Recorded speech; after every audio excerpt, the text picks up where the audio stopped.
ಇವತ್ತು ಮಾಧ್ಯಮಗೋಷ್ಠಿಯನ್ನು ಕರೆದಿರ್ತಕ್ಕಂಥದ್ದು ಭಾಳ ದಿನ ಆಯಿತು. ನಾವು ಯಾರ ಬಗ್ಗೆ ಮಾತಾಡಬೇಕು ಅಂತ ಏನು ನಾವು ಕರೆದಿರ್ತಕ್ಕಂಥದ್ದಲ್ಲ. ಆದರೆ ನಾವು ಪತ್ರಿಕಾಗೋಷ್ಠಿನ ಸಾಕಷ್ಟು ದಿನ ಇದು ಮಾಡೋದು ಬಿಟ್ಟಿದ್ವಿ. ಯಾಕೆ ಮಾಡೋದು ಬಿಟ್ಟಿದ್ವಿ ಅಂತ ಅಂದರೆ, ಇರಲಿ ಒಳ್ಳೆ ನಡ್ಕೊಂಡು ಹೋಗ್ತಾ ಇದೆ, ಹೀಗೆ ಇರಲಿ, ಚೆನ್ನಾಗಿದೆ ಅಂತ. ಆದರೆ ಕೆಲವೊಬ್ಬರು ಈ ಭಾಗದಲ್ಲಿ ಇರ್ತಕ್ಕಂಥ ಮುಖಂಡರು, ನಾನು ಸಾಕಷ್ಟು ಸತಿ ಹೇಳಿದ್ದೀನಿ, ತಮ್ಮ ಇರುವಿಕೆಯನ್ನು ತೋರಿಸ್ಕೊಳ್ಳೋದಕ್ಕೆ ಒಂದಿಷ್ಟು ಪತ್ರಿಕೆ ಮಾಧ್ಯಮದರ ಮುಂದೆ ಬಂದ್ಬಿಟ್ಟು ತಮ್ಮ ರಾಜಕಾರಣವನ್ನು ಮಾಡೋದು. ನಾನು ಅವರಿಗೆ ನೇರವಾಗಿ ಹೇಳಕ್ಕೆ ಇಷ್ಟಪಡ್ತೀನಿ, ಜನಗಳ ಮುಂದೆ ಹೋಗಿ, ಜನಗಳ ಸಮಸ್ಯೆಗಳ ಮುಂದೆ ಹೋಗಿ ರಾಜಕಾರಣವನ್ನು ಮಾಡಿ. ನೀವು ಮಾಧ್ಯಮದರ ಮುಂದೆ ಹೋಗ್ಬಿಟ್ಟು ನೀವು ಮಾತಾಡಿದ ತಕ್ಷಣ, ಶಾಸಕರಿಗೆ ಬೈದ ತಕ್ಷಣ, ದೊಡ್ಡವರಿಗೆ ಬೈದ ತಕ್ಷಣ ನೀವು ದೊಡ್ಡ ಮುಖಂಡ ಆಗ್ತೀನಿ, ನಾನು ದೊಡ್ಡವನಾಗ್ತೀನಿ ಅಂತಕ್ಕಂಥದ್ದು ನಿಮ್ಮ ಭ್ರಮೆ. ಯಾಕೆ ಈ ಮಾತನ್ನು ಹೇಳ್ತೀನಿ ಅಂತಂದರೆ, ಈ ಹಿಂದೆ ಪತ್ರಿಕಾಗೋಷ್ಠಿ ಮಾಡಿದಾಗ, ಮೊನ್ನೆ ಒಂದು ಮಾಡಿದ್ರು, ಅದು ಹಿಂದೆ ಮಾಡಿದಾಗ ಸಾಗರದ ಮಾರಿ ಜಾತ್ರೆ ಬಗ್ಗೆ ಸಾಕಷ್ಟು ಮಾತುಗಳನ್ನ ಅವರ ಮಾಧ್ಯಮಗೋಷ್ಠಿಯಲ್ಲಿ ನೋಡಿದೆ. ಅವ್ರು ಮಾತಾಡಿರ್ತಕ್ಕಂಥ ಮಾತು, ಅಧಿಕಾರಿಗಳನ್ನು ಬಳಸ್ಕೊಂಡು, ಹಾಗೇನೆ ಶಾಸಕರು ನಿಂತು ವಾಲಂಟ್ರಿ ಆಗಿ ಜಾತ್ರೆಯನ್ನು ಮಾಡಿದ್ರು, ಎಷ್ಟು ಮಟ್ಟಕ್ಕೆ ಸರಿ ಹಸ್ತಕ್ಷೇಪ ಮಾಡಿದ್ರು ಅಂತ. ನಾನು ಆ ಒಬ್ಬ ಮುಖಂಡನ ಹೇಳಕ್ಕೆ ಇಷ್ಟಪಡ್ತೀನಿ, ದಯಮಾಡಿ ಒಬ್ಬ ಲೀಡರ್ ಆದವನಿಗೆ ಬೇಸಿಕ್ ಸೆನ್ಸ್ ಅಂತ ಇರುತ್ತೆ, ಅದು ಬೇಕು, ಯೋಚನೆಗಳು ಬೇಕು. ನಾನು ಯಾರ ಬಗ್ಗೆ ಮಾತಾಡ್ತೀನಿ, ನಾನು ಏನಕ್ಕೆ ಮಾತಾಡ್ತೀನಿ, ನಾನೇನು ಅನ್ನೋದನ್ನು ಅರ್ಥಕೋಬೇಕು. ಈ ಭಾಗದ ಜನ, ಅನಂತಪುರ ಭಾಗದ ಜನ ಜಿಲ್ಲಾ ಪಂಚಾಯತ್ ಮೆಂಬರ್ ಮಾಡಿದ್ದಾರೆ, ತಾಲೂಕು ಪಂಚಾಯತ್ ಮೆಂಬರ್ನೂ ಕೂಡ ಮಾಡಿದರು. ಹಾಗೆಯೇ ಮುಂದೋಗಿ ಕಾಗೋಡು ಸಾಹೇಬರು KDB ಮೆಂಬರ್ ಮಾಡಿದ್ರು, ಅವ್ರನ್ನ ರಾಜ್ಯದ ಸದಸ್ಯರನ್ನಾಗಿ ಮಾಡಿದ್ರು. ನೀವು ನಿಮ್ಮ ಜವಾಬ್ದಾರಿನ ಯಾವ ಥರದಲ್ಲಿ ತೋರಿಸ್ಬೇಕಿತ್ತು? ಶಾಸಕರ ಬಗ್ಗೆ ಏನು ಮಾತಾಡ್ತೀರಿ? ಶಾಸಕರು ಯಾರು?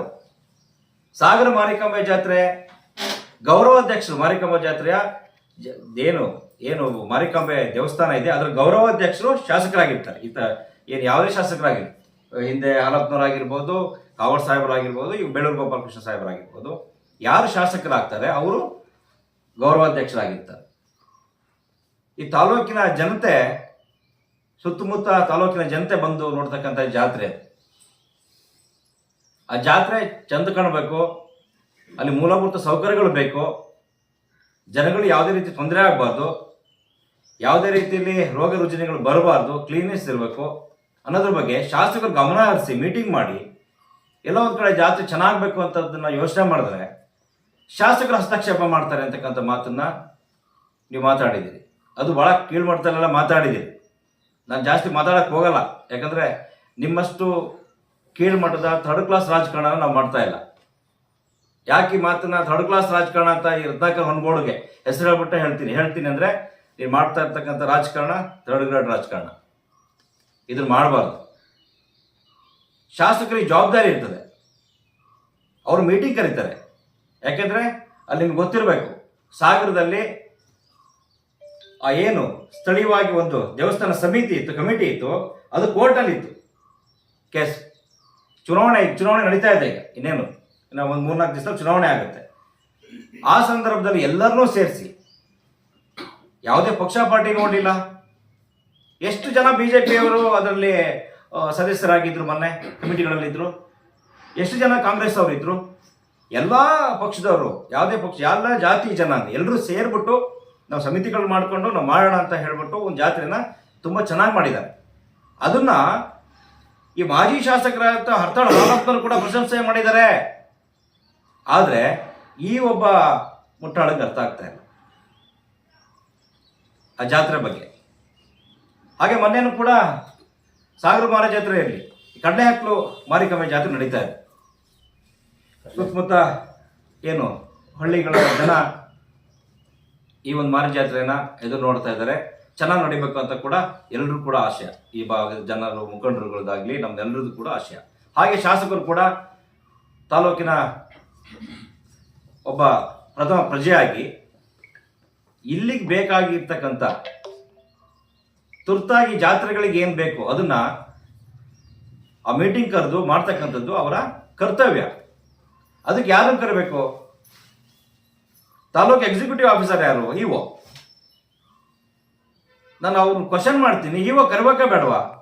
ಇಲ್ಲಿ ಕುಡಿಯೋ ನೀರಿನ ವ್ಯವಸ್ಥೆ ಆಗಬೇಕು, ರಸ್ತೆಗಳ ವ್ಯವಸ್ಥೆ ಆಗಬೇಕು, ಎಲ್ಲೋ ಒಂದು ಕಡೆ ಪಾರ್ಕಿಂಗ್ ವ್ಯವಸ್ಥೆ ಆಗಿರಬೇಕು, ಎಲ್ಲೋ ಒಂದು ಕಡೆ ಜನಗಳು ಜಾಸ್ತಿ ಜನ ಬರ್ತಾರೆ, ಕಾನೂನು ಸುವ್ಯವಸ್ಥೆ ಚೆನ್ನಾಗಿರ್ಬೇಕು. ಆ ಸಂಬಂಧಪಟ್ಟ ಇಲಾಖೆಯವ್ರನ್ನ ಕರೆದುಬಿಟ್ಟು ಒಬ್ಬ ಶಾಸಕರಾದವರಿಗೆ ಜವಾಬ್ದಾರಿ ಇರ್ತದೆ ಮಾಡತಕ್ಕಂಥದ್ದು. ಇವರು ಅದನ್ನ ಧಿಕ್ಕಾರ ಅಂತಕ್ಕಂಥ ಮಾತನ್ನ ಈ ಒಬ್ಬ ಮುಟ್ಟಾಳ ಹೇಳ್ತಾನೆ ಅಂದ್ರೆ ಇವರಿಗೆ ನಾಚಿಕೆ ಮಾನ ಮರ್ಯಾದಿಲ್ಲ. ಒಬ್ಬ ಶಾಸಕರಿಗೆ ಜಾತ್ರೆ ಒಂದು ಸಮಿತಿಯನ್ನ ಎಲ್ಲರೂ ಕರೆದು ಆ ಜಾತ್ರಾ ಸಮಿತಿ ಅಧ್ಯಕ್ಷರು ಕೂಡ ಬಂದಿದ್ದಾರೆ ಆ ಮೀಟಿಂಗ್ಗೆ. ಸಾಕಷ್ಟು ಜನ ಜಾತ್ರೆ ಸಮಿತಿಯಲ್ಲಿದ್ದರು ಕೂಡ ಬಂದಿದ್ದಾರೆ. ಅಂಥದ್ದನ್ನ ಧಿಕ್ಕಾರ ಅಂತ ಹೇಳಿ, ಯಾರು ಜನಪ್ರತಿನಿಧಿಗಳು ಕರೆದಿಲ್ಲ ಅಂತ ಹೇಳಿ. ನೋಡಿ, ಒಬ್ಬ ಗ್ರಾಮ ಪಂಚಾಯತ್ ಸದಸ್ಯ ಆಗಲಿ, ಒಬ್ಬ MLA ಆಗಲಿ, MP ಆಗಲಿ, ಏನು ಪಂಚವಾರ್ಷಿಕ ಯೋಜನೆ ಏನಿದೆ, 5 ವರ್ಷಕ್ಕೆ ಒಂದ್ಸರಿ ಚುನಾವಣೆ ನಡೀತದೆ. 5 ವರ್ಷ ಆದ್ಮೇಲೆ ಅವನು ಮಾಜಿ ಆಗ್ತಾನೆ. ಸ್ಟಿಲ್ ಮತ್ತೆ ಚುನಾವಣೆ ಬರೋವರೆಗೂ, ಅವ್ನು ಗೆಲ್ಲವರೆಗೂ. ನಾನು ಅವತ್ತು ತಾಲೂಕ್ ಪಂಚಾಯತಿ ಮೆಂಬರ್ ಆಗಿದ್ದೆ, ನಾನು ಇನ್ನೂ ಚುನಾವಣೆ ಆಗಿಲ್ಲ, ಇನ್ನೂ ನಾನು ಮೆಂಬರ್ ಆಗೇ ಇಲ್ಲ, ನಾನು ಮಾಜಿನೇ. ಈ ಒಬ್ಬ ತಾಲೂಕ್ ಪಂಚಾಯತಿ ಮೆಂಬರ್ ಆದಂತವನು, ಜಿಲ್ಲಾ ಪಂಚಾಯತ್ ಮೆಂಬರ್ ಆದಂತವನು, ಇವನಿಗೆ ಮಾಜಿ ಅನ್ನೋದ್ರ ಬಗ್ಗೆ ಅರಿವೇ ಇಲ್ಲ. ಇವ್ ಹಾಲಿ ಈಗ ಮುಂದೆ ಹೋಗ್ಬಿಟ್ಟಿದ್ದಾನಣ್ಣ. ತಾನೇ ಒಬ್ಬ ಈ ಏನು ಸ್ವಯಂ ಘೋಷಿತ ನಾಯಕ ಅಂತ ಏನು ಅವಾಗ ನಡ್ಕೋತಾ ಇದ್ದ, ಅದೇ ರೀತಿ ಅನಂತಪುರದಲ್ಲಿ ತಾನೇ ಒಬ್ಬ ಸ್ವಯಂ ಘೋಷಿತ ನಾಯಕ, ನನ್ನ ಮುಂದೆ ಯಾರೂ ಇಲ್ಲ ಅಂತಕ್ಕಂಥದ್ದನ್ನ ಬಿಂಬಿಸ್ಕೊಳ್ಳುವಂಥದ್ದು. ಅದು ಎಲ್ಲಿ? ಜನರ ಮುಂದೆ ಅಲ್ಲ, ವಾರಕ್ಕೊಂದು ಪ್ರೆಸ್ ಮೀಟ್ ಕರೆದು ಪ್ರೆಸ್ನವ್ರ ಮುಂದೆ. ಪಾಪ ಮಾಧ್ಯಮದವ್ರು ಅವ್ರು ಕರೆದಾಗ ಬರ್ತೀನಿ, ನ್ಯೂಸ್ ಮಾಡಲೇಬೇಕು, ಅವನೇ ಹೇಳಿದ್ದನ್ನ ಮಾಡಲೇಬೇಕಾಗತ್ತೆ. ದಯಮಾಡಿ ಹೇಳ್ತೀನಿ, ಶಾಸಕರಿಗೆ ಪ್ರಚಾರದ ಗೀಳಿಲ್ಲ, ಜವಾಬ್ದಾರಿ ಇದೆ. ಈ ತಾಲೂಕಲ್ಲಿ ಜಾತ್ರೆ ಆಗಲಿ, ಯಾವುದೇ ಒಂದು ಜನರ ಸಮಸ್ಯೆ ಆಗಲಿ, ಒಳ್ಳೇದಾಗಲಿ ಕೆಟ್ಟದ್ದಾಗಲಿ, ಎಲ್ಲದ್ರ ಬಗ್ಗೆ ಶಾಸಕರು ಜವಾಬ್ದಾರಿಯುತ ನಡ್ಕೋಬೇಕು. ಅದಕ್ಕಾಗಿ ಈ ಒಂದು ಮೀಟಿಂಗ್ ಕರೆಯುವಂಥದ್ದು. ನೀವು ಹೇಳ್ತೀರಿ ಶಾಸಕರು ಫಾರೆಸ್ಟ್ ಇಲಾಖೆ ಬಗ್ಗೆ ಮಾತಾಡಲಿಲ್ಲ, ಸಮಸ್ಯೆಗಳ ಬಗ್ಗೆ ಮಾತಾಡಲಿಲ್ಲ ಅಂತ. ಯಾವ ಫಾರೆಸ್ಟ್ ಇಲಾಖೆ ಬಗ್ಗೆ ಮಾತಾಡಲಿಲ್ಲ ಶಾಸಕರು? ಹೋಗ್ಲಿ, ನೀವೇನು ಮಾಡಿದ್ರಿ? ನೀವು KDB ಮೆಂಬರ್ ಆಗಿದ್ರಲ್ಲ, ಈ ತಾಲೂಕಿಗೆ, ಈ ಅನಂತಪುರಕ್ಕೆ ನಿಮ್ಮ ಕೊಡುಗೆ ಏನು? ನಾವು ಕೇಳಬಾರ್ದ? ಕ್ವಶನ್ ಮಾಡಬಾರ್ದ ನಿಮ್ಮನ್ನ?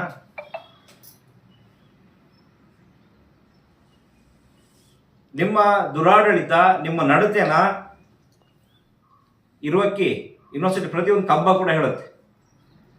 ನಿಮ್ಮ ಭ್ರಷ್ಟಾಚಾರ ಬೇಲಿ ಕಂಬ ಇದೆಯಲ್ಲ, ಸುತ್ತ ಬೇಲಿ ಕಂಬ, ಒಂದು ಮರದ ಮುಂಡುಗಳು ಸುತ್ತ ನೀನು ಎಂಥವನೋ, ನೀನು ರಾಜಕಾರಣ ಎಂಥದ್ದು, ನೀನು ಎಲ್ಲಿಂದ ಬಂದೆ, ನೀನು ಹೆಂಗೆ ಬಂದೆ ಅನ್ನೋದನ್ನ ಹೇಳ್ತದೆ.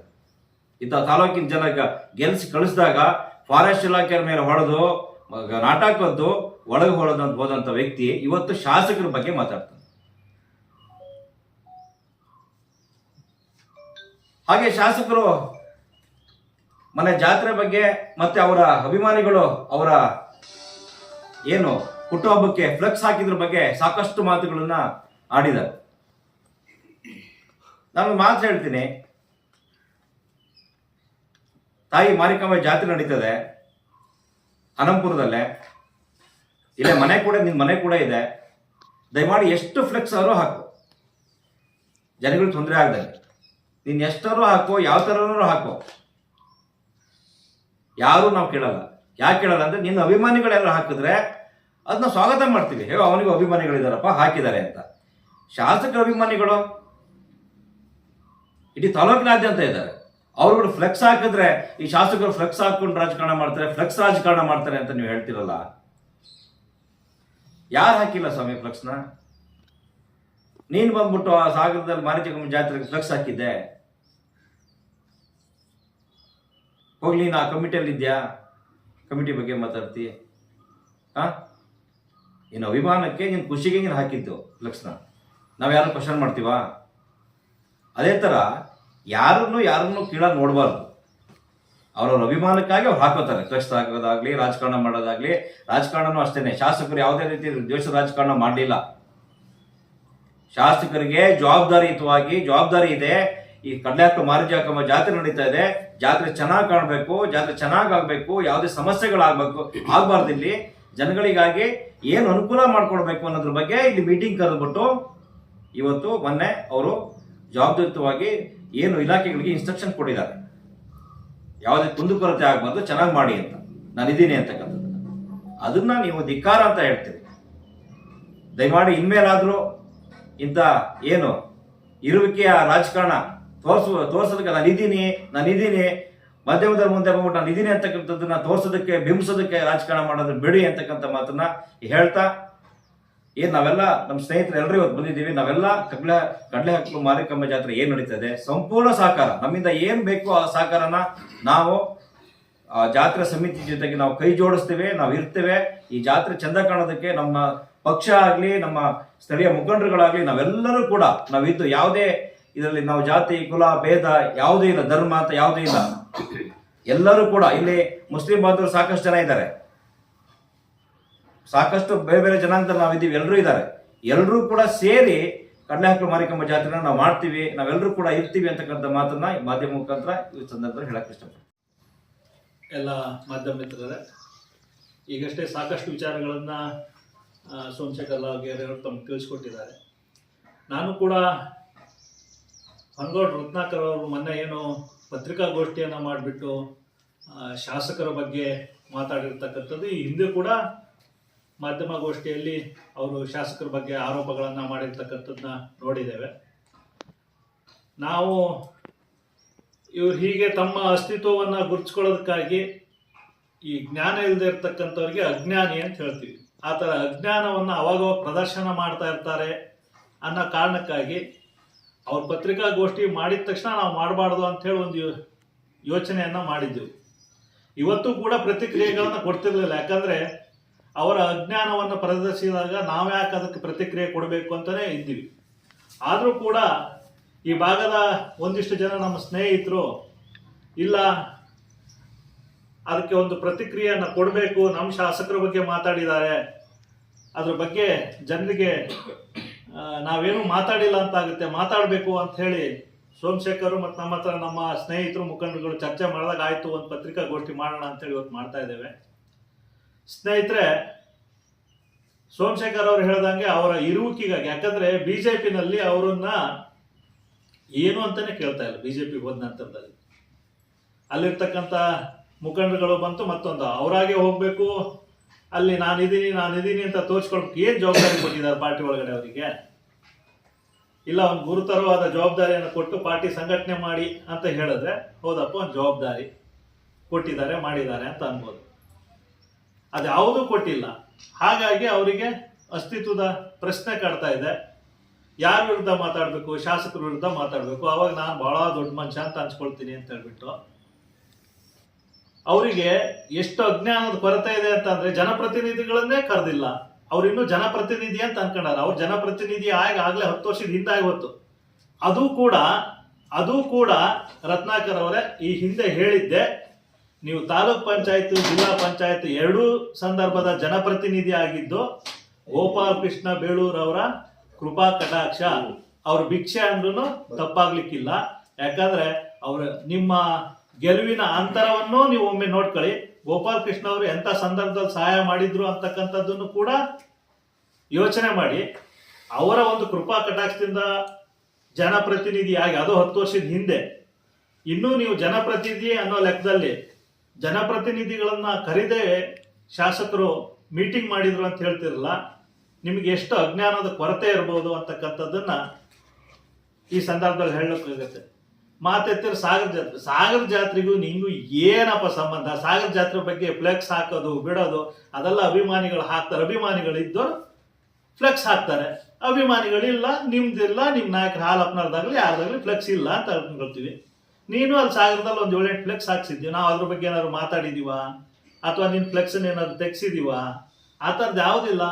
ದೇವರು ಊರ್ ಜಾತ್ರೆ ಅಂತ ಅಂದಾಗ ಪಕ್ಷಾತೀತವಾಗಿ ಜಾತ್ಯಾತೀತವಾಗಿ ಯಾರು ಏನ್ ಬೇಕಾದ್ರೂ ಮಾಡ್ಕೊಳ್ಬೋದು.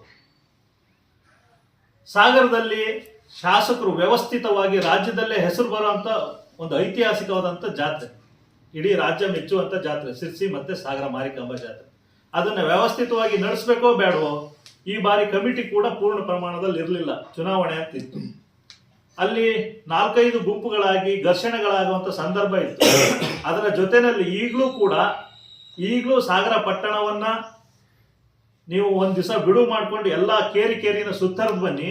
ಸಾಗರ ಪಟ್ಟಣದ ಒಳಗಡೆ ಎಷ್ಟು ರಸ್ತೆಗಳನ್ನ ಮಾಡಿದ್ದಾರೆ, ಜಾತ್ರೆಗಾಗಿ ಯಾವ್ಯಾವ ವ್ಯವಸ್ಥೆಗಳನ್ನು ಮಾಡಿದ್ರು ಅಂತಕ್ಕಂಥದ್ದು ಈಗಲೂ ಕೂಡ ನಿಮ್ ಕಣ್ಣಿಗೆ ಹೋದ್ರೆ ಕಾಣುತ್ತೆ. ಅದೇನ್ ಜಾತ್ರೆಗೆ ಮಾತ್ರ ಮಾಡಿರ್ತಕ್ಕಂಥದ್ದು, ಅಲ್ಲೆಲ್ಲ ಹಸ್ತಕ್ಷೇಪ ಮಾಡಿದ್ರು ಅಂತಿದ್ರಲ್ಲ, ಜನಸಾಮಾನ್ಯರು ಓಡಾಡ್ಲಿಕ್ಕಾಗಿ ಅವರ ಆರೋಗ್ಯ ದೃಷ್ಟಿಯಿಂದ ಬೇರೆ ಬೇರೆ ಭಾಗದಿಂದ ಬರ್ತಕ್ಕಂಥ ಭಕ್ತಾದಿಗಳಿಗೆ ಊಟದ ವ್ಯವಸ್ಥೆಯಿಂದ, ಅವರಿಗೆ ಭದ್ರತೆ ವ್ಯವಸ್ಥೆಯಿಂದ ಎಲ್ಲ ತರದ ವ್ಯವಸ್ಥೆಗಳನ್ನ ಮಾಡಿದ್ರು. ಮೊನ್ನೆನೂ ಕೂಡ ಅನಂತಪುರದಲ್ಲಿ ಗ್ರಾಮ ಪಂಚಾಯತ್ನಲ್ಲಿ ಸಭೆ ಮಾಡಿರ್ತಕ್ಕಂಥದ್ದು, ಅನಂತಪುರ ಸುತ್ತಮುತ್ತ 10-18 ಹಳ್ಳಿಗಳು ಸೇರಿ ಮಾಡ್ತಕ್ಕಂಥ ದೊಡ್ಡ ಜಾತ್ರೆ. ಸಾಗರ ಹೊರತುಪಡಿಸಿದ್ರೆ ಅನಂತಪುರನೇ ಈ ತಾಲೂಕಲ್ಲಿ ದೊಡ್ಡ ಜಾತ್ರೆ.